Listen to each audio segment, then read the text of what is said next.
Depuis 16 ans, l'Association africaine des hautes juridictions francophones travaille à l'intégration juridique et judiciaire.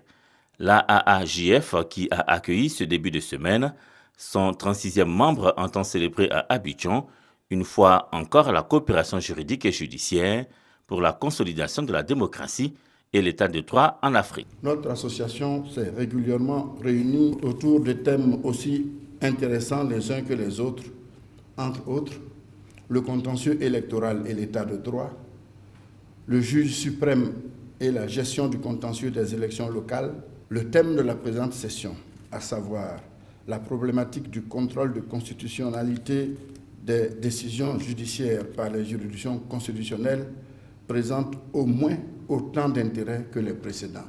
L'AAJF veut, à l'occasion de ses 14e assises statutaires à Abidjan, appréhender le contenu et les conséquences d'un tel contrôle au regard de l'exigence de sécurité judiciaire que porte l'état de droit. Notre association, dans ses objectifs visant l'intégration juridique et judiciaire de nos États, se doit d'anticiper sur les situations qui pourraient être préjudiciables à l'état de droit. Du reste, nous nous devons d'être dans la réflexion prospective en accompagnement de cet état de droit. Représentant le président de la République, Alassane Ouattara, le Premier ministre Alain Kablan-Duncan a souhaité que les assises d'Abidjan abordent en plus de leurs préoccupations principales bien d'autres. Il serait peut-être aussi intéressant d'explorer la question de savoir si l'on peut déférer devant une cour constitutionnelle un arrêt rendu par une cour suprême, une cour de cassation ou une cour d'appel au motif de violation